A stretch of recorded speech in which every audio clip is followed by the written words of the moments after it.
Rue Saint-Denis, à Paris, un nom qui évoque aussitôt une activité, celle de la prostitution. Quelques mètres carrés de trottoir où l'on trouve sans peine des filles de joie, comme on les nomme. C'est 50 € la pipe ou l'amour. Ce bastion historique du sexe tarifé reste épargné par la prostitution la plus sordide.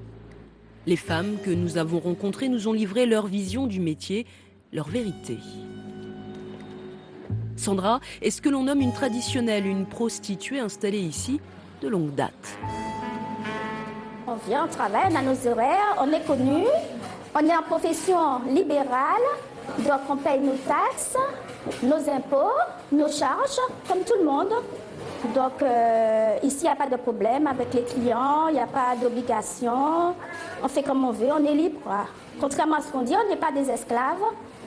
On travaille parce qu'on le veut bien et c'est tout. La grande affaire du moment, c'est une proposition de loi qui vise à pénaliser les clients de prostituées d'une amende de 1 500 € jusqu'à 3 750 € en cas de récidive. Pour Sandra, sous couvert d'abolir l'industrie du sexe, on va précariser davantage la profession. Je pense que ça ne réglera rien du tout, parce que la prostitution, il y aura toujours.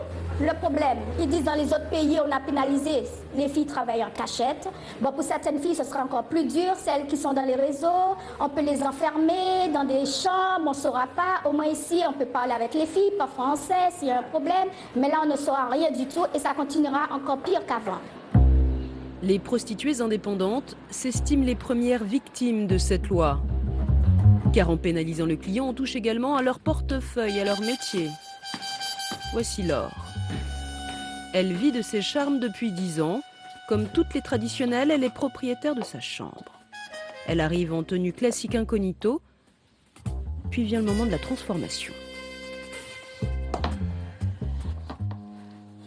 Comme une actrice, on rentre en scène, en même temps on est soi, mais en même temps on est donc la prostituée qui va rendre un service de bien-être. Ça permet même, quand on a par exemple, on a le moral dans les chaussettes, on se dit tiens, allez, il faut que je sourie, il faut que je sois gaie, il faut que je fasse plaisir. Madame la sénatrice, monsieur le sénateur, en tant que TDS, donc travailleur du sexe, travailleuse du sexe. Lettre aux députés, manifestation, Laure a décidé de mener une fronde contre la proposition de loi.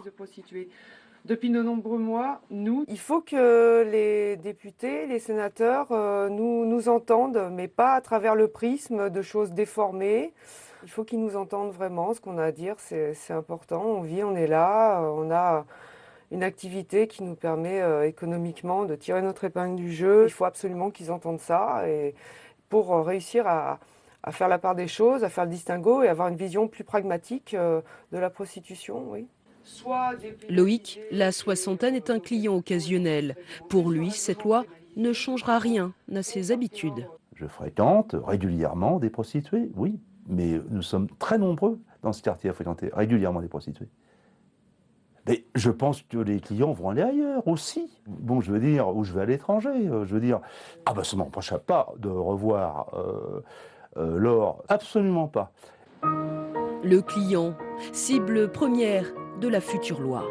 Alain, à la cinquantaine séduisante, une bonne situation professionnelle, l'homme est amateur de prostituées, et cela depuis son adolescence. Un besoin, un désir qu'il assouvit du côté de la rue Saint-Denis. Vous allez voir une prostituée, c'est une femme qui, en tout cas celle que moi je connais, c'est des femmes qui sont jolies, qui sont bien sur elles, qui ont des jolis sous-vêtements. Donc elles vont avoir ce côté qui fait que chez l'homme que je suive, ça va créer, ça va émoustiller.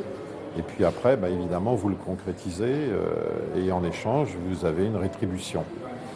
Bon, l'argent va prendre 2-3 minutes. Et une fois que vous avez fini l'argent, c'est comme si vous étiez avec une amie.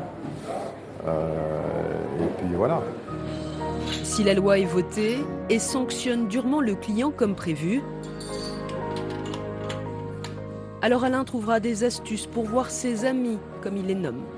Ben, on se verra différemment, on se verra dans une forme de clandestinité. Et ça paraît complètement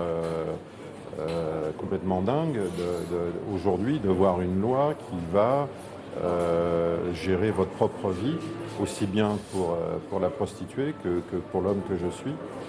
En quoi une loi va me dire ce que je dois faire ou ne pas faire. En tout cas, en ce qui me concerne mon bien à moi et la situation professionnelle d'une prostituée, la loi n'a pas à intervenir. Sur le boulevard tout proche, d'autres prostituées occupent le terrain. Ce sont des Chinoises apparues au début des années 2000. Elles suivent avec inquiétude la possible pénalisation des clients. Pour venir en aide à ces femmes qui ont découvert l'univers de la prostitution sur les trottoirs parisiens, Médecins du Monde a créé le Lotus Bus. Ce soir-là, Johanna est bénévole de garde. Tous les lundis, le camion fait escale à Strasbourg-Saint-Denis.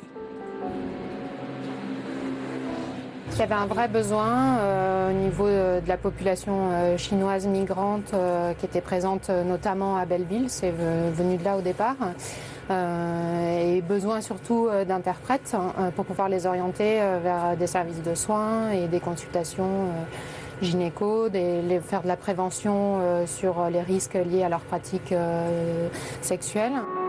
Les réformes économiques en Chine ont poussé ces femmes à la migration. Elles étaient commerçantes, infirmières, ouvrières qualifiées. Un exode rendu possible grâce au réseau communautaire chinois. Ces femmes discrètes se livrent peu et encore moins en français.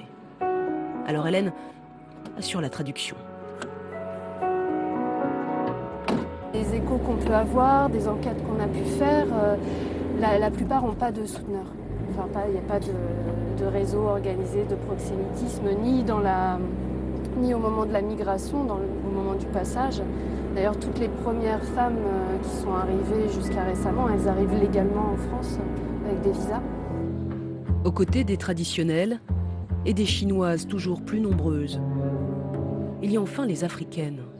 De jeunes femmes venues du Sénégal ou du Nigeria, ce sont les plus précaires, les plus vulnérables, acceptant la passe à 30, voire 20 euros. Sans papier, elles ont dû se résoudre à vendre leur corps. Ce n'est vraiment pas un bon travail.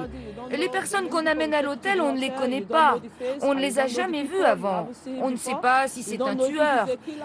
C'est vraiment difficile. C'est vraiment dangereux. Moi, je veux arrêter. Je veux qu'on me donne des papiers pour arrêter la prostitution. Ce n'est bon ni pour la tête, ni pour le corps. Pour celles qui, comme Suzanne, veulent en finir avec la prostitution, la loi comporte un volet social qui pourrait accélérer le processus. Autorisation provisoire de séjour sous condition pour les filles en situation irrégulière et pour toutes, une allocation temporaire de 300 euros par mois et une aide à l'hébergement. Les prostituées qui ont choisi leur vie réclament un droit qui protège et encadre. Le plus vieux métier du monde revêt plusieurs visages, à l'exemple du quartier de la rue Saint-Denis.